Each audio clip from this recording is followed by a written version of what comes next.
안녕하세요. 자, 이번 시간에는 발해의 정치 이어서 하겠습니다. 발해의 정치. 발해의 정치가 좀 잘 나와. 정치하고 문화편만 조금 신경 쓰면 경제사에는 별로 내용이 없다. 발해 먼저 뭘 정리해 놓으셔야 되죠? 왕을 정리하셔야죠. 그래서 대조영.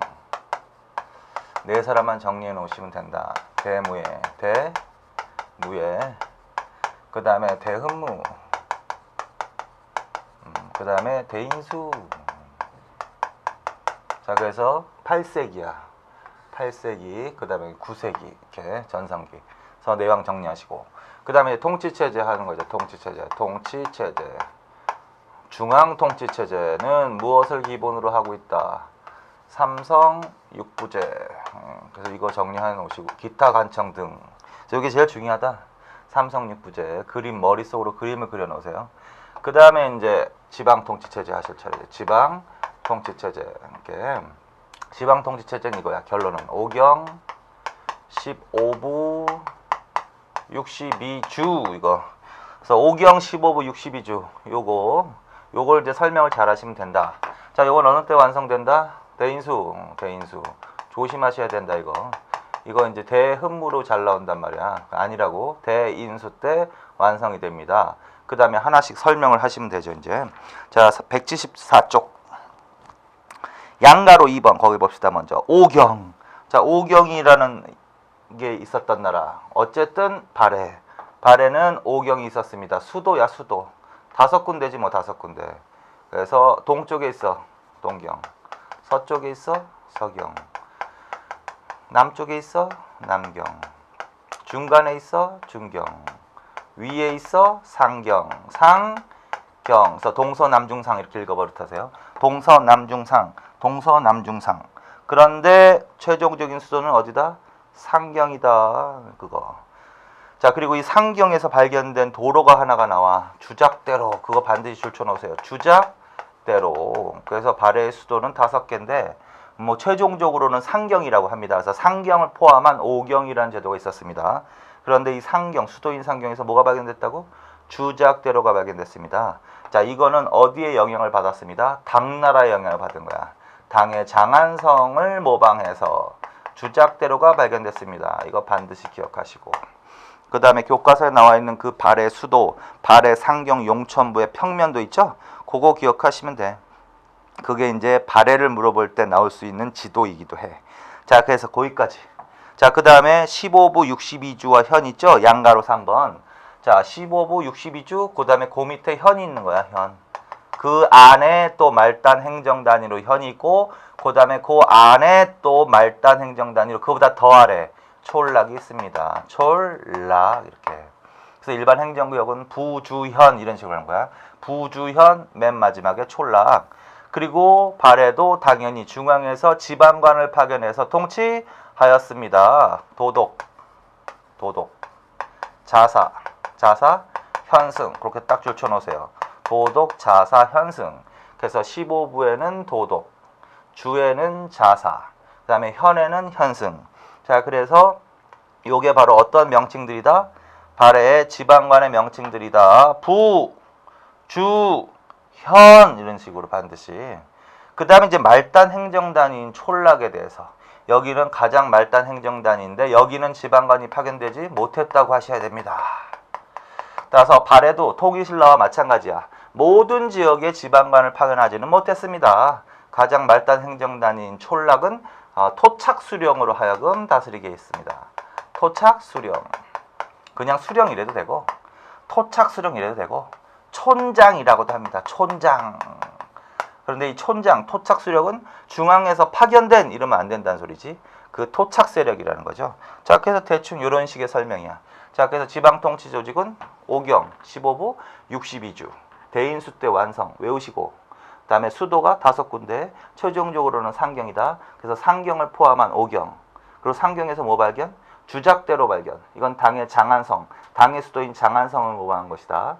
그 다음에 일반 행정구역으로는 부, 주, 현, 촌락 이렇게 이루어져 있는데 현 단위까지 지방관이 파견되었다. 그냥 읽으세요. 도독, 자사, 현승 이런 식으로 계속 도독, 자사, 현승, 도독, 자사, 현승. 그리고 촌락에는 토착 세력으로 하여금 다스리게 했다. 자, 그래서 요 지방제도 요 정도 정리하시면 되고. 자, 그 다음에 이제 뭘로 간다? 군사조직. 이건 더 없다. 기록이 별로 없다. 발해 군사조직. 중앙군으로 뭐가 있었습니다? 10위가 있었습니다. 거기까지. 그래서 지방군 이러면 안 되시고 중앙군으로 10위가 있었습니다. 자, 그래서 요게 발해 통치 체제를 설명해 놓은 겁니다. 특히 삼성육 부제 있죠? 거기가 문제가 잘 나오니까 거기를 좀 더 집중적으로 하십시오. 자, 그 다음에 이제 대외교통로라는 곳이 있다. 대외교통로. 그것도 좀 봅시다. 자, 이것도 뭐 지방행정구역이라고 할 수도 있는 거야. 그래서 대외교통로가 있습니다. 이건 무슨 말이냐면 발해하고 다른 나라하고 이제 교류한 사실을 반영하는 거지. 대외교통로는 일단 5개로 합시다. 5개. 밑에 담비의 기름 빼고 담비의 기름 모피 교역로 그것만 줄쳐 놓으시고 그래서 5개가 있습니다. 자, 이걸 통해서 이런 나라들과 교류했음을 알 수 있습니다. 당과 교류했던 것이 있습니다. 그 다음에 신라와 교류했던 길이 있습니다. 거란과 교류했던 길이 있습니다. 일본과 교류했던 길이 있습니다. 그런데 이 중에서 당과의 교류가 가장 활발한 것 같아요. 왜 그러냐면 당나라로 가는 거는 2개나 보여. 자, 그래서 당나라로 가는 거는 2개가 보인다. 하나는 조공도. 하나는 뭐다? 영주도. 도는 길. 자, 그래서 조공도하고 영주도라는 이 도로는 해로는 어느 나라와 교류했다? 당과 교류했다. 근데 반드시 나눠서 하세요. 조공도는 해로야. 바다로 가는 거야. 바다로. 그다음에 영주도는 육로야. 육로. 그래서 당과는 해로인 조공도와 육로인 영주도로 교류했습니다. 그렇게 계속 읽으세요. 이거 뒤집히면 안 됩니다. 그리고 바다로 갈 때 어쨌든 오경을 거쳐서 가는데 발해가 여기 있으면 당나라는 서쪽에 있는 겁니다. 일본은 동쪽에 있는 겁니다. 지역적으로. 신라는 발해 남쪽에 있습니다. 그래서 서경을 거쳐서 갑니다. 라고 해야 된다. 서경을 거쳐서 서경에다 줄. 자, 그 다음에 나머지 나라들은 그냥 도만 붙이면 돼. 신라도, 거란도, 일본도. 자, 그래서 총 대외교통로는 몇 개? 5개. 이걸 통해서 당, 신라, 거란, 일본과 교류했음을 알 수 있다. 특히 누구하고는 교류가 더 활발했던 것 같다? 당. 왜? 2개.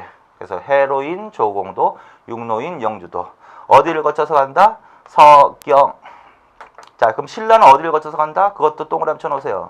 남경을 거쳐서 간다. 일본은 어디를 거쳐서 간다? 동경을 거쳐서 간다. 이것도 실제 기출문제 바꿔낸단 말이야. 요새 기출문제라는 게 말장난을 좀 많이 한단 말이죠. 그래서 요거 헷갈리지 않게. 자, 그래서 이렇게 대외교통로까지 정리하시면 되겠습니다. 라는 거지. 자, 그래서 이제 통치 체제를 정리하셨고, 그 다음에 176페이지에 대외관계 있죠? 자, 이것도 뭐 왕 업적할 때 다 하셨던 거야. 생각해보면. 자, 그래서 그거를 한번 봅시다. 자, 대외관계. 먼저 가장 일단 돌궐과도 교류했고, 그 다음에 당과도 교류했고, 그 다음에 남쪽의 신라하고도 교류했고, 그 다음에 일본과도 교류했고, 등 합시다. 등. 그리고 이제 어느 나라를 집중적으로 해놓는다? 당, 신라, 일본과의 교류 사실을 교과서를 읽으면서 한번 복습을 합시다. 자, 먼저 발해 당과의 관계. 양가를 1번. 발해의 건국과 당과의 관계. 자, 이건 무슨 말이냐면 이 대조영 할 때도 했지만 발해가 어떻게 건국할 때 당이 막았단 말이야. 그래서 당과는 전체적으로 이렇게 건국 초에는 대립했다. 건국 초에는 좀 대립했다. 근데 점차 갈수록 무슨 관계로 전환한다? 친선 관계로 전환한다. 그래서 친선 관계는 이 왕부터 하면 돼. 대흠무. 대흠무 때부터. 자, 그래서 당과는 이제 먼저 크게 표현하면 친선과 대립을 교차적으로 행했습니다가 정답이고, 대립한 게 뭐고 친선한 게 뭐냐, 그 내용을 간략하게 왕별로 정리합시다. 대주용 때 대립이야. 그리고 대무해 때 대립했던 가장 대표적인 게 장문휴가 나오지. 장문휴. 대무해가 장문휴를 보내서 당의 등주를 어떻게 공격했습니다. 전쟁까지 했죠. 그래서 이거 제일 잘 나온다. 그래서 어느 때? 대무해 때 장문휴를 보내서 당의 등주를 공격하게 했습니다. 장문휴 반드시 그거 기억하세요. 그 다음에 친선관계는 어느 왕부터? 대흠무부터 관계 개선을 한다는 거지. 관계 개선을 했죠. 그래서 이때부터 이제 당의 문화를 수용하면서 내부 체제 정비에 주력하던 때다. 그러다가 이제 몇 세기 이후에는 9세기 이후에는 활발히 교류한다. 활발히 교류한다. 그럼 9세기의 대표적인 왕이 누구겠어요? 대인수식이겠지 뭐. 그래서 대인수식이 이후 9세기 이후에는 활발히 교류한다. 이 가운데서 당의 유학생을 파견하기도 한다. 신라 하대와 마찬가지로. 그러니까 이 9세기에는 신라 사람들도 당나라에서 유학하고 돌아오는 유학자들이 많고 그걸 수기 학생이라는 표현을 썼죠. 발해 학생들도 마찬가지야. 그래서 당에 유학한 발해 학생들도 존재하는 거고 심지어는 당에서 실시한 뭐에 합격하는 학생들도 나온다. 빈곤과에 합격하는 학생들도 나온다. 이렇게. 자, 그래서 당나라. 그다음에 당과는 교류를 어떻게 했을까?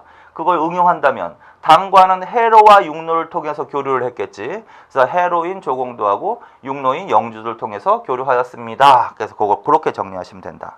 그게 176쪽에 나와 있는 내용을 요약해 드린 겁니다. 자, 그 다음에 이제 177쪽. 그래서 신라와의 관계. 자, 이것도 마찬가지야. 당과도 마찬가지지만 신라하고도 대립과 친선을 교차적으로 행했습니다. 대립했던 때가 주로 이때야. 또 마찬가지로 대무해 때. 대무해 때는 영토 확장에 주력하다 보니까 주변 나라들과 다 대립할 때지. 이때 당과도 대립해서 장문유를 보내서 둥주를 선제 공격하기도 했지만 대무해가 남쪽으로 영토를 넓히려고 하니까 신라도 긴장을 한 거야. 자, 그래서 이때 신라하고 대립관계다. 이때 신라는 성덕왕입니다. 성덕왕 기억하세요. 성덕왕. 자, 그래서 대무해 때는 신라와 대립을 했습니다. 그러다가 이제 어느 때부터 또 교류한다? 대흠무 때. 대흠무 때는 신라와 뭘 개설한다? 상설 교통로를 개설한다. 상설 교통로를 개설하기도 한다. 그래서 이때는 친선으로 가야 돼. 대흠무 때는 친선. 대흠무 때는 친선. 상설 교통로를 개설한다. 이런 식으로 아예 문장을 읽어버리세요. 대흠무 때는 상설 교통로. 그 다음에 이제 9세기 말에서 10세기 초에 9세기 말에서 10세기 초에 그게 이제 178쪽에 나와 있는 거야. 두 가지 사건을 반드시 기억하세요. 쟁장 사건과 등재서열 사건. 쟁장 사건과 등재서열 사건. 그거 한번 봅시다. 기억. 발해와 신라의 경쟁의식 줄. 쟁장 사건과 등재서열 사건으로 표출. 그 줄. 따라서 뭔지는 모르지만 쟁장 사건과 등재서열 사건이 몇 세기 말에서 몇 세기 초에 일어나? 9세기 말에서 10세기 초에 일어나는 거야. 이거는 어느 나라와 어느 나라의 무슨 의식을 표출한 사건이다? 신라와 발해의 무슨 의식? 경쟁의식을 표출하기도 했다. 발해와 당 안 됩니다. 발해와 신라. 그게 뭐다? 쟁장 사건과 등재서열 사건입니다. 구체적으로 니은 894년 7월 발해의 하정사인 대봉의 줄 당의 조정에서 신라 사신보다 상석에 앉을 수 있도록 요구 줄. 그게 바로 쟁장 사건이야. 무슨 말이냐면 이건 당나라에서 일어난 겁니다. 당나라의 왕실에 딱 갔더니 신라 사신이 발해 사신보다 어떻게 상석에 앉아 있더라는 거지. 근데 발해 사신 대봉이가 우리는 신라보다 더 뛰어난 나라이기 때문에 우리가 신라보다 더 상석에 앉아야 되겠다고 요구했다라는 거야. 받아들여지지는 않아. 그러나 이런 것들을 결국 발해하고 신라가 라이벌 의식이 있었다라는 거지. 이건 뭐라 그런다? 쟁장 사건이라고 한다. 쟁장. 그래서 이거는 정치적 우위를 다툰 사건이다. 정치적 우위. 자, 그 다음에 또 무슨 일이 있어? 906년에는 발해의 오소도가 당의 빈곤가에서 자신의 아들이 신라 학생보다 처지자 전례를 들어 시정을 요구한 그걸 뭐라 그런다? 등재서열 사건.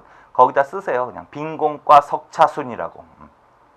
또 이건 어떤 일이다? 빈곤과라는 외국인을 대상으로 하는 시험이 있었는데 신라 학생하고 발해 학생이 같이 합격을 했단 말이야. 근데 발해 학생이 신라 학생보다 석차가 낮았다라는 거지. 그래서 그 학생, 발해 학생의 아버지가 또 당나라에 요구를 하는 거야. 신라 학생보다 석차를 올려달라고. 물론 이것도 받아들여지진 않아. 그러나 이것도 결국 경쟁의식이 드러난 거라는 거지. 자, 거기다 쓰세요. 학문적 우위. 자, 그래서 무슨 말이다? 쟁장 사건과 등재서열 사건은 발해와 신라의 정치적, 학문적 우위를 다툰 사건이다. 그래서 이걸 경쟁의식이라고 표현한다. 그래서 그거 기억하세요, 반드시.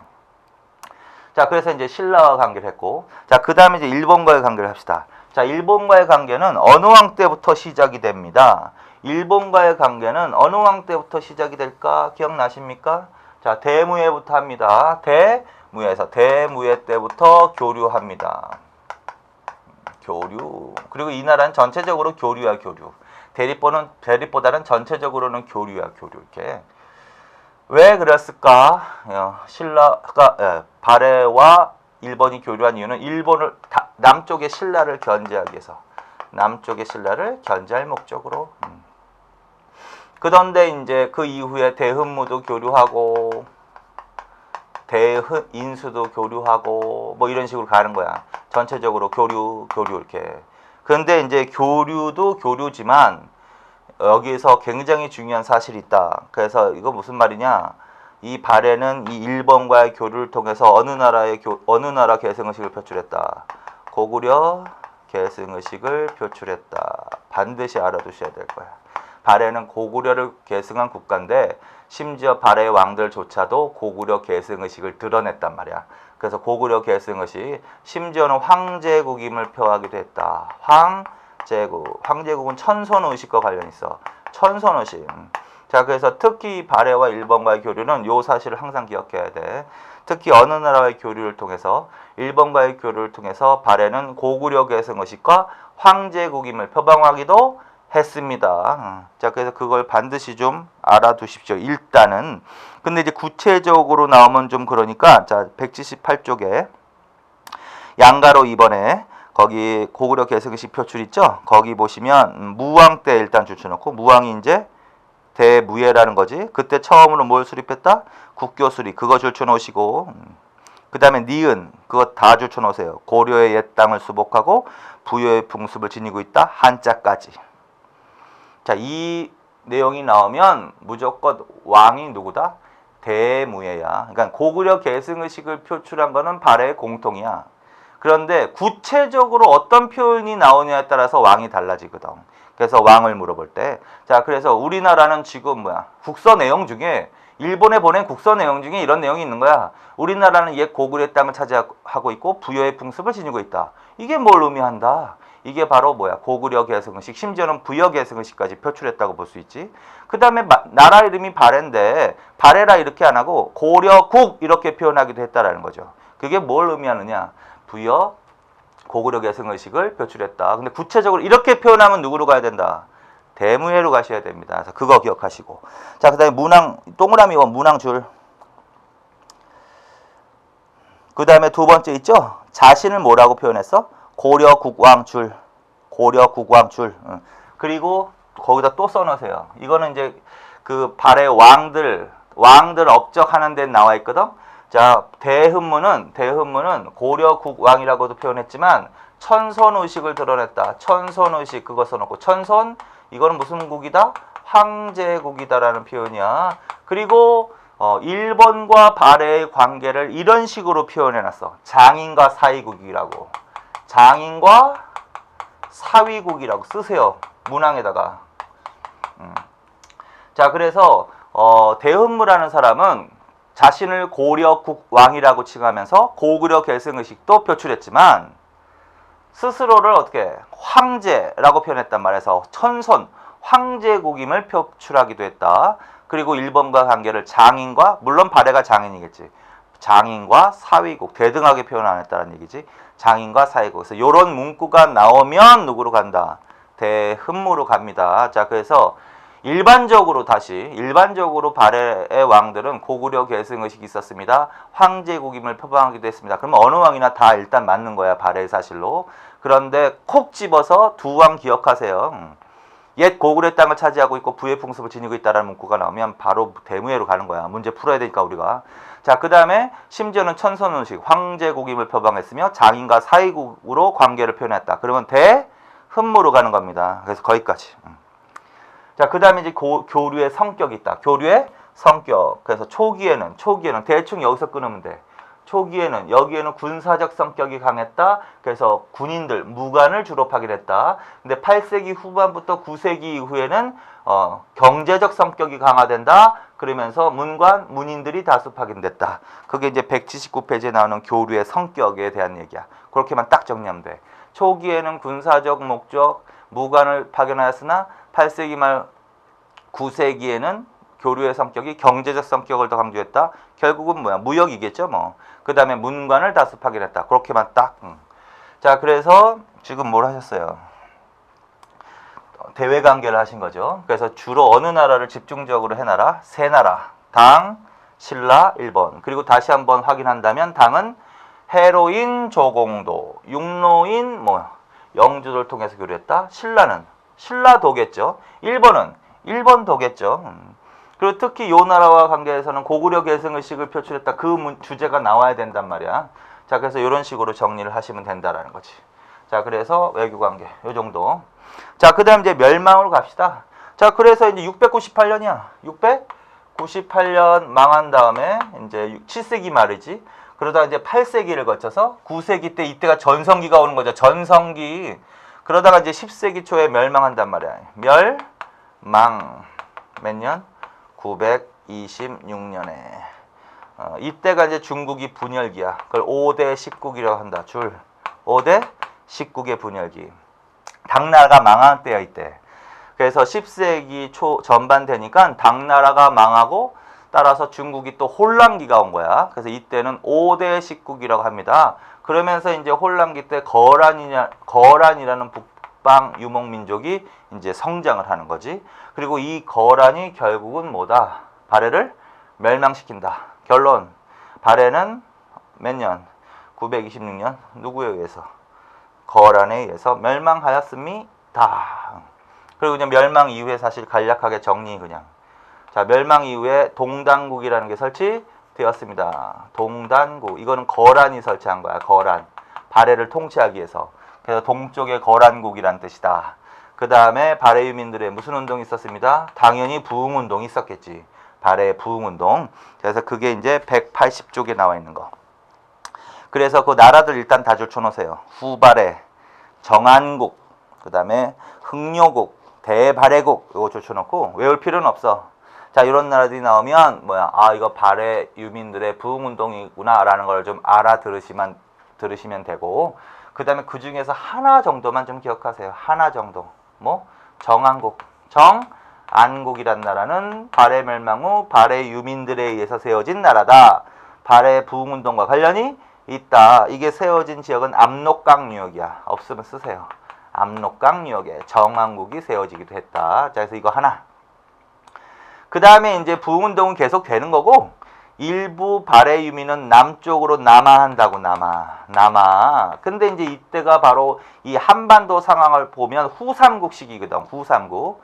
고려가 건국된 이후거든. 고려는 918년이 건국되거든. 918년에 왕건이. 그러면 발해 멸망은 926년이니까 고려 건국 그 다음에 망한 거죠. 그런데 이 고구려? 고려입니다. 고려. 그래, 고려. 고려. 근데 이 태조 왕건, 고려도 고구려 계승의식이 강했던 나라거든요. 그래서 이 발해 유민이 내려오자 고려, 왕건은 발해 유민을 어떻게 한다? 흡수. 그래서 일부 유민은 고려로 어떻게 된다? 흡수 편입이 됩니다. 이렇게. 그 정도. 그리고 결국은 이 태조 왕건 고려의 의미도 나오는 거야. 왜 태조 왕건이 발해 유민을 내치지 않고 흡수했느냐? 그 이유는 이 태조 왕건, 고려도 어느 나라 계승의식이 강하다? 고구려 계승의식이 강하다. 자, 여기까지. 자, 그래서 이 정치면에서 발해는 이 정치면에서 조금 잘 나오니까 여기를 집중적으로 정리하시면 되겠습니다. 자, 그래서 여기까지가 바로 발해의 정치에 대해서 하신 거고, 그 다음에 경제, 사회, 문화는 그냥 간략하게 정리해 놓으시면 돼. 먼저 이제 잘 읽으세요. 자, 경제 부분으로 간다. 경제, 발해, 경제. 첫째, 수치 제도가 있었습니다. 신라와 마찬가지로. 세 개 줄쳐 놓으세요. 조세, 곡물, 부역. 그래서 발해도 신라와 마찬가지로 조세, 곡물, 부역, 노동력을 동원하는 거. 세금이 있었습니다. 정도만 줄쳐 놓으세요, 그냥. 그 다음에 재정기구로는 인부 정도만 줄쳐 놓으세요. 인부. 자, 그 다음에 발해 산업으로 갑시다. 농업. 발해는 농업도 발달했다. 농업. 동그라미 2번 줄 쳐놓으세요. 발해 농업은 무슨 기후 조건의 한계로 무슨 농사 중심이다? 밭농사 중심이다. 그럼 뭐라고 나오면 안 돼? 논농사, 벼농사 중심입니다. 중심입니다. 그러면 안 됩니다. 밭농사 중심입니다. 그러면 벼농사는 행해지지 않았느냐? 그건 아닙니다. 그래서 밭농사 중심입니다. 일부 지역에서는 모두 재배되었습니다. 벼도 재배되었습니다. 요거 그것만 머릿속에 항상 기억하시면 돼요. 더 할 것도 없고. 그 다음에 목축, 수렵업 그냥 줄만 쳐놓으세요. 이 나라엔 모두 발달했다? 목축, 가축을 사육하는 거. 그래서 무엇이 주요한 수출품이기도 했다? 솔빈부의 말. 그것만 쫓아놓으세요. 솔빈부의 말. 말이 주요한 수출품이었다. OX만 가리는 거야 이거는 지금. 그 다음에 수렵. 수렵은 이제 사냥하고 이러는 거지. 특히 동부하고 북부 산간줄. 농업으로 한번 가봅시다. 특징. 어디야? 서부하고 남부줄. 당연하겠지 뭐. 발해가 있으면 서쪽. 남쪽이 더 기후 조건이 좋겠죠? 물도 좀 있겠고. 북쪽, 동쪽은 주로 산간지방, 동해안이란 말이야. 거기는 뭐 농업이 발달하진 않았을 거 아니야. 그래서 농업은 주로 서부, 남부 지방. 그리고 거기선 주로 농업이 발달했는데 거기서 발달한 농업은 그래도 밭농사 중심. 일부는 벼농사. 그 다음에 북부, 서부, 동부 산간 지역에서는 뭐 목축, 수렵 이런 것들 아니면 이렇게. 그 다음에 목축은 그냥 솔빈부의 말만. 그 다음에 수렵에는 모피, 녹용, 사향, 줄. 그래서 뭐가 많이 생산되는 거예요? 수렵으로. 모피, 녹용, 사향이 많이 생산되어 수출되기도 하였다. 그것만 줄. 그리고 이 모피를 교역하는 길을 뭐라고 불렀다? 담비의 길이라고 한다. 담비의 길. 뭐 그 정도만. 업은 그냥 줄만 쳐놓으세요. 정말 그대로. 그래서 동해안에는 바다를 면하고 있으니까 숭어, 낙지와 문어, 다시마, 대게, 바다 범 등 그거 줄만. 외우지는 말고. 자, 그 다음에 넘기세요. 자, 그 다음에 이제 수공업 있죠? 자, 수공업과 관련해서는 발달 분야 줄 쳐놓으세요. 자, 이 나라에서는 수공업이 발달했는데 무슨 수공업이 발달했다? 줄 쳐놓으세요. 삼배, 명주, 비단 등의 직물을 짜는 직조 수공업 발달 줄. 자, 이 나라는 직조 수공업이 발달했습니다. 맞는 거지? 직조 수공업이 발달했습니다. 두 번째, 벽돌 기와 도자 기업 줄. 자, 뭐가 발달했습니다? 벽돌 기와 도자기업이 발달했습니다. 특히 도자기, 발해자기가 굉장히 유행했다. 당에 수출되기도 했다. 네, 마지막으로 또 뭐가 발달했다? 금속 가공업, 철, 구리, 금은 등의 광물을 생산해서 이를 가공하는 금속 가공업이 발달했다. 금속 가공업. 특히 무엇을 다루는 기술이 뛰어났다? 철. 근데 옛날에 고구려도 철을 다루는 기술이 뛰어났어. 이것도 고구려와 관련이 있는 거지. 자, 그래서 요거는 이 경제사회 문화는 그냥 OX 문제야. 선택지에서. 맞다 틀리다만 해석하면 되는 거지. 이게 무슨 뭐 엄청난 심오한 뜻이 있는 게 아니기 때문에 계속 지문 정리만 해놓는 부분입니다. 그 다음에 상업은 수도인 상경 용천부 등 도시와 교통 요충지 줄. 수도를 비롯한 도시와 교통 요충지 등을 중심으로 어떻게 상업이 발달했습니다. 자, 그리고 두 번째, 물건의 교환에서는 물물 교환뿐만 아니라 외국의 화폐가 사용되게 됐다. 그것도 줄. 그래서 물물 교환도 했지만 모두 사용되기도 했다고요. 그거 반드시 알아두세요. 외국의 화폐가 사용되기도 했습니다. 그러면 맞습니다. 이 정도. 자, 그 다음에 대외교통로. 이건 뭐 무역인데 대외교통로는 그거 해. 그냥 당 특히 신라, 그 다음에 일본, 그 다음에 거란 등과 교류했겠죠. 뭐. 그 신라도 맞지? 일본도 맞지? 거란도 맞지? 자, 특히 당과의 관계가 활발한 것 같아. 왜? 두 개가 있으니까. 자, 그래서 조공도 이건 해로. 육로는 뭐지? 영주도. 그래서 당과는 여길 통해서 무역도 했다는 소리겠죠. 신라는 신라도를 통해서, 일본은 일본도를 통해서. 자, 이건 어느 경을 거쳐서 간다? 서경. 외우지 말고 발의 서쪽에 당나라가 있는 거야. 동쪽에는 뭐가 어느 나라가 있어? 동해안, 일본, 동경을 거쳐서 가는 거야. 남쪽에는 신라, 남경. 그거 기억하시면 되고. 그 다음에 이제 당나라와의 교류가 활발해지면서 당나라 땅에 발해 사신이 묵는 숙소가 건립되기도 하였습니다. 그걸 발해관이라고 한다. 발해관. 그래서 이거 어느 나라? 당나라와의 교류 사실을 반영한다. 그 다음에 이제 대당 무역과 관련해서 교역품 있죠? 그 교역품만 간단하게 줄쳐놓으세요. 자, 불상, 자기 등 수공업 제품과 모피, 인삼 등 농산물과 같은 특산물 그거는 어느 나라에 뭐 하는 거야? 당나라에 수출하는 거야. 자, 그 다음에 귀족의 수요품인 비단책 등과 의뢰용 물품 이거는 주로 귀족들이 쓰는 거죠. 귀족들이 지배층이 쓰는 거는 주로 당으로부터 수입을 하는 거야. 자, 그래서 거기까지. 그 다음에 발해관 동그라미 2번 있죠? 그거 줄쳐 놓으시면 되고. 그 다음에 일본과 신라의 무역은 그냥 한번 읽어보시면 될 것 같아요. 자, 그래서 경제 간단하게 이렇게 지문 정리만 OX에 대비해서 OX만 정확하게 가릴 수 있을 정도로 읽어 놓으세요.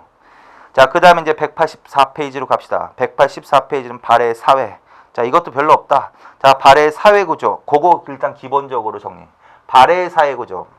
이 발해라는 나라는 기본적으로 고구려계와 플러스 무슨 계가 결합되어서 건국된 나라다? 말갈계가. 그래서 이 발해 대조영이 나라를 세울 때 이런 얘기가 나온단 말이야. 대조영은 고구려 유민입니다. 그래서 이 대조영 등 고구려 유민이 말갈계를 규합해서 만주 동모산으로 이동해와서 진국을 건국했습니다. 자, 그래서 발해의 사회구조는 크게 일단 두 세력이 가장 주류야. 고구려계하고 말갈계 이렇게. 그런데 이제 이거를 지배층과 피지배층으로 나눠본다면 주로 고구려계가 무슨 층을 형성했습니다? 지배층을 형성했습니다라고 하셔야 돼. 주로. 그래서 주로 고구려계가 지배층을 형성했고, 그 다음에 주로 말갈계는 건 뭐겠어요? 피지배층을 형성했습니다. 그러나 일부는 지배층에 포함되어 있기도 하겠지. 그러나 주로 피지배층. 거꾸로 합니다. 발해 지배층은 주로 무슨 계? 고구려계 이렇게 나와야 되고, 발해 피지배층은 주로 말갈계, 그리고 일부 말갈계는 지배층 안에 포함되기도 했다. 그러면 이 지배층이 고구려계라는 걸 어떻게 할 수 있느냐? 지배층의 성씨를 분석해 보니까 고구려계 성이 많이 나온다. 그래서 그게 대씨하고 고씨야. 대씨하고 고씨. 그래서 발해 왕족의 성씨가 대씨고 고구려 왕족의 성씨가 고씨죠. 그래서 이게 바로 고구려 성이란 말이야. 그래서 발해의 어느 층의 성씨를 분석해 보면, 지배층의 성씨를 분석해 보면 무슨 씨가 나오는데? 대씨하고 고씨가 나오는데, 자, 이거는 어느 나라와 관련 있는 이게 의미다? 고구려와 관련성을 나타내준다. 그래서 거기까지. 그래서 이건 중요한 거니까 반드시, 내용도 많지 않지만 반드시 정리해 놓으세요. 이거 뒤집히지 않게 지배층, 피지배층 이렇게 고구려계 말갈계. 그럼 제가 물어볼게요. 그럼 발해 주민의 다수는 이렇게 나왔어. 발해 주민의 다수는 무슨 계라고 해야 될까요? 당연히 말갈계라고 해야 되겠지. 왜? 피지배층이 더 많잖아요, 항상. 그래서 발해 주민의 다수는 말갈계였습니다 라는 거지. 그래서 그 정도만. 그 다음에 신분 구성을 한번 읽어보면 되는데, 이 나라도 중앙에 왕이 있고 뭐 관료가 있고 귀족이 있고 그 다음에 평민층이 있고 천민층이 있고 똑같아. 그런데 왕에 대해서만 조금 더 해놓읍시다. 발해 왕. 이거는 정치할 때도 했는데, 자, 발해 왕에 대해서는 물어볼 게 좀 몇 개가 있어. 자, 첫째, 발해 왕은 무슨 씨야? 대씨. 줄쳐 놓으시고 대씨. 그래서 대조영, 대무예, 대음무, 대인수 이런 식으로 간 거지. 자, 그 다음에 이제 발해에서는 왕을 부르는 별칭이 좀 많아. 그래서 별칭이 많았는데 심지어는 이렇게 부르기도 했다. 가독부만 줄쳐놔, 그냥 가독부. 그래서 이 나라의 왕은 이렇게 불리기도 했다. 뭐라고? 가독부. 그럼 무조건 어느 나라로 갑니다? 발해로 갑니다. 이렇게. 자, 그다음에 왕위계승. 왕위계승은 적자계승 원칙. 그것만 줄쳐놓으세요. 이건 뭐 어느 나라는 똑같아. 적장자야, 장자. 적자고 장자. 적장자 계승을 원칙으로 한다. 이거는 이 나라만의 특징은 아니야. 어느 나라나 다 똑같다. 요거. 자, 그 다음에 동그라미 3번. 독자적인 연호와 시효 사용. 그거 줄. 자, 이 나라는 무슨 연호를 사용했다고요? 독자적 연호를 사용했습니다. 이거 정치할 때 하셨죠? 당의 연호 이러면 안 돼. 당의 연호를 사용하지 않았어. 독자적인 연호를 사용했어. 그 다음에 시호를 사용했어. 시호. 자, 여기까지. 일단 그거 줄쳐놓으세요. 일단은. 그 다음에 황제국. 동그라미 4번. 황제국 표방 천손의식. 그것도 줄. 천손의식이 있었습니다. 천손의식이 있었습니다. 이렇게. 자, 요 두 개는 이렇게 가는 거야. 일단 큰 의미는, 자, 이 의미는 뭐냐면, 황제국이다. 발해도, 황제국이다. 단순한 왕이 아니라 황제의 나라라는 의미가 있어. 그래서 발해도 중국과 못지않은 황제국임을 표방하게 됐다. 그런 구체적인 증거가 뭐다? 독자적인 연호를 사용했다는 점, 시호를 사용했다는 점, 천손의식이 나타났다는 점. 그래서 발해의 왕들은요, 단순하게 왕 이렇게 부르지 않고 황상, 줄쳐놓으세요.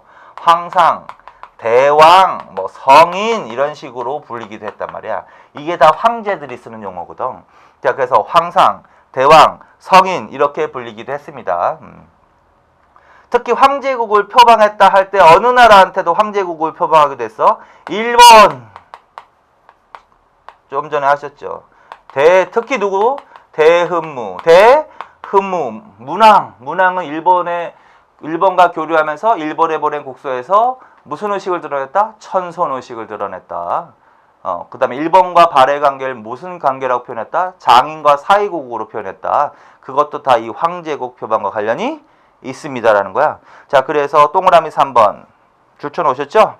그 다음에 니은만 한번 읽어봅시다. 정해공주묘지, 정효공주묘지. 그거 줄 별표. 자, 이 두 공주 알아두세요. 정해공주하고 정효공주. 요 두 공주는 문왕의 딸입니다. 문왕의 딸. 그리고 그 무덤이 있는데 거기에 묘지가 발견됐는데 거기에 보면 글이 이렇게 돼 있단 말이야. 자, 문왕을 지칭한 시호로 어떻게 했다? 대흥, 보력, 효감, 금륜, 성법, 대왕. 그거 줄. 요게 딱 나왔어? 자, 대흥에다 동그라미 쳐놓으세요. 자, 이 용어가 나오면 어느 왕으로 가야 된다? 문왕으로 가야 된다. 왜? 천인대건 기억하십니까? 발해는 독자적인 연호를 사용했다. 천인대건이야. 천통, 인한, 대흥, 건흥. 이게 왕의 순서거든? 대조, 천인대건 이렇게 읽으시라고. 천인대건. 대조영, 대무의, 대음무, 대인수. 구순이야. 그래서 대음무가 세 번째 왕이지. 대흥. 그 대흥에다 동그라미 쳐놓으라고. 그래서 대흥이란 용어가 나왔다. 이거 누가 쓴 시호라는 거야? 연호라는 거야? 대흠무라는 거지. 야, 그거 기억해놔. 요 문장이 나오면 대흠무 물어보는 거구나. 그 다음에 어느 공주가 나와도 대흠무 물어보는 거구나. 정해공주하고 정효공주가 나와도 대흠무 물어보는 거구나. 자, 이 용어에서 볼 수 있듯이 어떻게 대왕이라는 표현을 썼잖아. 대왕, 황상, 대왕, 성인 이런 용어를 썼단 말이야. 이게 바로 무슨 의식을 표출한 거다? 황제국임을 표출한 거다. 그렇게 알아두시면 된다. 그 다음에 발해, 귀족 세력, 평민, 부국과 노비는 그냥 한번 읽으세요. 자, 그래서 이 나라 왕에 대해서 좀 정리를 잘 해놓으세요. 자, 그 다음에 이제 발해 문화에 대해서 하겠습니다. 자, 이것도 정리만 잘 합시다. 발해 문화. 먼저 유교. 발해도 유교가 성행했습니다. 그걸 알 수 있는 것이 뭐다? 주자감, 이게 최고 교육기관이지. 그 다음에 당의 유학생 파견. 그것도 줄. 특히 몇 세기 이후라고 해야 돼? 9세기 이후 줄. 그 다음에 빈곤과에 합급제하는 그것도 줄. 그 다음에 발해 문자와 한자 사용. 자, 발해는요, 발해 문자하고 한자를 사용했다. 그런데 국내외 공식 문서에는 한자를 사용했다. 그거 줄. 그러면 국내 공식 문서면 외교 문서도 포함되겠죠. 그래서 외교 문서에는 무엇을 사용해야 한다? 한자를 사용했다. 그거 줄. 그 다음에 공부하셨죠? 발해 육부의 명칭은 충인의 지혜신이란 말이야. 그게 어디서 따온 명칭이다? 유교적 명칭이다. 자, 그래서 그거 지금 나열된 사실들 뭐뭐 했지? 줄쳐놓은 게 국자감 아니야 주자감, 그 다음에 당해 유학생 파견 빈곤과 합격, 그 다음에 한자 사용, 특히 외교문서는 한자 사용, 그 다음에 육부의 명칭. 자, 요거는 어느 나라의 무엇과 관련이 있다? 발해의 유교와 관련이 있다. 그렇게 정리. 자, 발해 불교. 자, 발해 불교 발달. 동그라미 1번. 고구려 불교를 계승한 발해 불교. 그거 줄. 왕실과 귀족을 중심으로 성행 줄. 자, 고구려 불교, 발해 불교는 기본적으로 어느 나라를 계승한 것 같다? 고구려 계승. 그거 당연히 알아두셔야 되고, 그 다음에 누구를 중심으로 신봉되었다? 이거는 이 시대 발해만이 아니라 통일신라도 마찬가지야. 왕과 귀족 중심으로. 그 다음에 특히 문항. 특히 누구? 문항 동그라미 쳐놓으세요. 문항. 특히 문항. 대흠무지 복습. 이 사람의 연호가 뭐지? 천인대건. 대흥이야. 이 사람의 두 딸 정혜공주하고 정효공주입니다. 이렇게 문제가 나올 수도 있다. 이걸 물어보는 게 아니라 이걸 주고서 이걸 물어본단 말이야. 그러니까 좀 알아두셔야지. 자, 이 사람은 특히 불교를 왕권 강화에 이용하였다. 그래서 스스로 불교적 성황 자처하면서, 그거 주셔놓으세요. 스스로 불교적 성황이라 자처하면서, 이걸 전륜성황이라고도 표현한다. 전륜성황이라고 자처하면서 어떻게 불교를 왕권 강화에 이용했다. 그러면 누구로 가십니다? 대흠무로 가십니다. 반드시 기억하세요, 그거. 자, 그 다음에 이제 정소라는 사람 알아두세요. 발해 불교로는 승려는 누가 있다? 정소는 발해로 가야 돼. 당과 일본을 왕래하면서 당과 일본을 왕래했다. 그거 줄. 발해 유명한 승려 정소, 이거 하나 기억하시면 돼요. 그 다음에 불상도 하나 기억하세요. 이불병자상. 이불병자상을 제작한 나라가 어느 나라다? 발해. 그 그림도 나왔죠? 이불은 그거야. 두 분의 부처님이 나란히 붙어 있는 거야. 그래서 이불병자상 여기까지. 자, 그래서 발해 불교에 대해서, 발해 불교는 기본적으로 고구려 불교를 계승한 것으로 보이며 왕과 귀족을 중심으로 성행했습니다. 특히 발해의 왕 중에서 스스로 불교적 성황, 이건 왕적불이란 뜻이야. 스스로 불교적 성황, 전륜 성황을 자처하면서 불교를 왕권 강화에 이용한 사람, 대흠무, 문항. 자, 그 다음에 정소, 그 다음에 이불병자상, 이런 식으로 알아주시면 된다. 자, 그 다음에 이제 발해 고분문화. 자, 요거는 별표. 요거는 이제 헷갈리기도 하니까 좀 정리를 잘 해두셔야 돼. 발해 고분은 육정산이라는 곳에서 육정산 고분군이 있고, 그 다음에 용두산 고분군이 있어. 용두산. 그래서 육정산 고분군에서 그 다음에 용두산 고분군, 이렇게 문제가 나올 수도 있다. 자, 육정산 고분군에서 발견된 무덤 중에 하나가 정해공주묘야. 정해공주묘입니다. 정해공주묘. 그 다음에 용두산 고분군에서 발견된 게 정효공주묘입니다. 정효공주묘입니다. 이거 나중에 헷갈리기 쉽단 말이야. 해하고 효. 그래서 해하고 효. 그래서 이렇게 외웁니다. 육회. 비싸지만 맛있는 육회 있죠? 육회 그렇게 계속 읽으세요. 육회. 그래서 용두산, 육정산 고분군 이렇게 물어봤어. 그럼 육회가 떠올라야 돼. 육회, 물론 회지만 육회. 그래서 이건 뭘로 간다? 정해공주묘로 갑니다. 자, 그 다음에 그러면 용두산이 나왔어. 그럼 육회가 아니지? 그러면 효겠지. 효. 근데 무덤 양식이 다르단 말이야. 정해공주묘는 굴식 돌방무덤이란 말이야. 굴식 돌방무덤이고, 그 다음에 요 정효공주묘는 벽돌무덤이란 말이야. 벽돌무덤. 근데 벽돌로 보통 우리가 굴식 돌방이라고 했지 굴식 돌방이라고 발음되지는 않잖아. 근데 벽돌은 보통 발음하다 보면 벽돌 이런 식으로 발음하게 되죠. 벽돌로 발음해. 벽돌무덤. 그래서 효도루 싸움 잘하는 애 있죠. 효도루. 싸움 잘하는 사람 있죠. 왜? 격투기 선수. 효도루 이렇게 외워. 효도루. 그래서 효가 벽돌이야. 그럼 이건 효도루가 아니니까 해는 효도루가 아니니까 굴식 돌방무덤이겠지. 자, 그래서 이거 헷갈리지 말라고 지금 한 거야. 그래서 육회하고 효도루 두 개 기억하세요. 육회하고 효도루. 그래서 어디서 발견됐다 하면은 육회를 기억해. 무조건. 육정산이 해야. 그러면 용두산은 육회가 아니니까 효겠지. 그다음에 무덤 양식을 물어보면 효도를 기억해. 효도로 효공주가 뭐야? 벽돌이야. 그럼 해는 효도루가 아니니까 굴식 돌방 무덤이겠지. 그래서 헷갈리지 마시라고요. 반드시. 근데 이게 고구려 영향을 받은 거라. 이거는 고구려. 이거는 당의 영향을 받은 거다. 이건 당. 그래서 이거 뒤집히면 안 돼. 자, 그래서 한번 읽어. 정해공주묘 어디서 발견됐다? 육정산 고분군. 1번 무슨 무덤 형태다? 굴식 돌방 무덤 줄. 그리고 모주림 천장구조 그것도 줄. 그리고 모주림도 별표. 그게 나오면 무조건 고구려 양식이야. 고구려 모주림 구조가. 그래서 고구려. 그리고 고구려 영향 줄. 그 다음에 2번 묘지 발견 묘지 줄. 돌사자상술. 자, 정해공주묘에 대해서 말해 보십시오. 정해공주묘는 육정산 고분군에서 발견되었습니다. 육회. 무덤 양식은 효도루가 아니니까 굴식 돌방 무덤입니다. 내부 구조는 모주림 구조로 되어 있습니다. 어느 나라의 영향을 받았습니다. 고구려.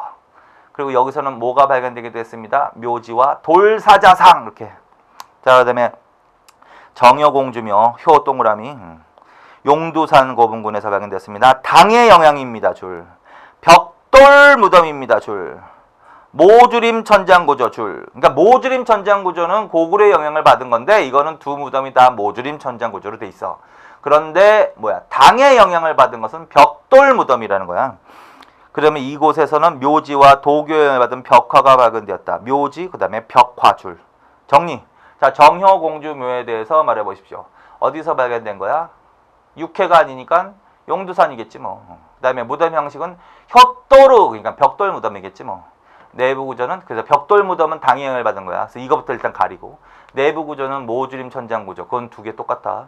그다음에 묘지도 똑같이 발견된다. 그다음에 뭐 벽화가 발견된 무덤이 뭐다. 이거다. 그래서 요거 삼국시대 고분과 요 발해까지 해서 고분은 잘 나오니까 좀 신경을 쓰십시오. 자, 그다음에 나머지는 또 줄만 쳐 놓으시면 돼. 건축은 궁궐이다. 궁궐은 수도인 어디만 신경 써라. 수도인 상경은 당시 당의 수도인 장안성을 본떠 건설 줄. 그래서 당나라의 영향을 받은 뭐가 발견됩니다. 주작대로 발견 그거 줄. 그 다음에 불상 그냥 그거 아까 말씀드린 거 그거 기억하세요. 이불병자상 두 분의 부처님이 나란히 붙어서 앉아있는 불상. 그럼 발해 넘기세요. 자기. 자, 이거는 경제하고도 관련 있지. 발해는 뭐가 발달을 했어? 벽돌기와 도자기업이 발달했습니다. 그래서 발해자기가 굉장히 유명했습니다. 그래서 당에 수출하기도 하였습니다. 그거 줄. 그 다음에 조각. 자, 조각은 2번만 읽어봐. 벽돌과 귀화무늬는 고구려의 영향을 받아 소박하고 힘찬 모습. 그것만 줄. 벽돌기와 도자기업이 발달했습니다. 발해자기는 굉장히 유명해서 당에 수출하기도 하였습니다. 벽돌 기와무늬는 소박하고 힘찬 모습을 갖고 있습니다. 그거는 어느 나라로 가야 돼? 당 이러면 안 돼. 고구려의 영향을 받아서. 그 정도만 줄. 그 다음에 발해자기는 한 거고 조각도 한 거고 그 다음에 발해 한문학 사륙 별려체 그거 조쳐놓으세요. 당연히 발해에서는 한자가 사용되었으며 그 다음에 유교 교육이 이루어졌을 것입니다. 그런데 한자 사용할 때 별려체를 사용했다라고 표현해. 4자, 6자씩 사용하는 걸 별려체라고 해. 그냥 맞다 이 정도로만. 사륙 별려체 사용 맞다. 최치원도 별려체를 사용했어. 최치원도 중요한 사람이죠. 신라하대. 최치원도 별려체 사용은 맞아. 발해도 맞아. 그 다음에 이제 문학 작품이 나오는데 이게 이제 예전에는 이제 사료지문으로 나온 거야. 그리고 왕을 물어볼 때 씁니다. 양태사라는 사람이 지은 다듬이 소리인데 한번 읽어보시면 되고 어쨌든 뭐 문학 작품 나오면 뭐 요 정도 나올 거니까 요거는 이제 이 양태사라는 사람은 어느 왕 때 대흠무 문왕 때 일본에 파견된 사신이거든요. 일본에서 이제 다듬이 소리가 들리는 거야. 근데 고향에서 듣던 다듬이 소리하고 똑같은 거지. 그래서 일본에서 고향을 그리워하면서 쓴 문학작품이거든. 그래서 이게 나오면 어느 왕을 물어본다. 대흠무를 물어본다. 문왕에서 그것만 알아두면 돼. 대흠무를 답을 해야 되겠구나. 그 정도만. 그 다음에 이제 결론적으로 7번은 뭐냐면 발해와 고구려 문화의 관련성, 그 다음에 당 문화 관련성 있지. 발해 문화의 특징 기본적으로 무슨 문화 위에 무슨 문화를 흡수했다? 고구려 문화 기반 줄, 당 문화 흡수 줄. 그래서 기본적으로 이 발해 사회도 마찬가지지만 문화도 두 가지가 가장 주류인 거야. 고구려 문화 플러스 뭐 당문화 흡수. 그리고 옆에다 하나만 더 써놓으세요. 전통적인 무슨 문화도 있다? 말갈 문화도 있다. 그래서 옆에다 하나만 더 써놔. 근데 이제 고구려계가 주로 뭐야? 지배층을 형성했으니까 여기에 이제 무슨 문화를 플러스 시킨다라는 거지? 당 문화를 플러스 시킨다는 거지. 그러니까 뭐야? 결국 요것만 강조점을 둔 건데 전체적으로 발해 문화는 고구려 문화도 있고 전통적인 말갈 문화도 있고 그다음에 당 문화를 흡수했다. 근데 요 고구려 문화하고 당 문화는 주로 지배층의 문화일 것이다라는 거지. 그래서 그렇게만 인식하고. 그러면 기본적으로 고구려의 영향을 받은 것도 있고 당의 영향을 받은 것도 있을 거 아니에요. 그래서 적은 걸 외워 무조건. 당의 영향을 받은 걸 먼저 외워. 3개. 기본적으로 삼성육부제. 기본적으로 모두 이러면 안 되고 기본적으로 삼성육부제. 또 하나는 뭐다? 발해의 수도인 상경에서 발견된 주작대로 주작대로. 그 다음에 무덤. 효도루. 그래서 정효공주의 벽돌. 무덤. 요거는 당의 영향을 받았다. 이렇게 가셔야 된다. 나머지는 많아. 고구려의 영향을 받은 거는. 그래서 그거는 한번 읽어보시고. 자, 당의 영향을 받은 거가 고구려를 계승했다라는 내용에 들어가면 아니 됩니다. 그래서 그것만 좀 조심하면 됩니다. 자, 그래서 여기까지. 자, 여기까지 해가지고 이제 발해의 마지막 부분을 정리했습니다. 수고하셨습니다.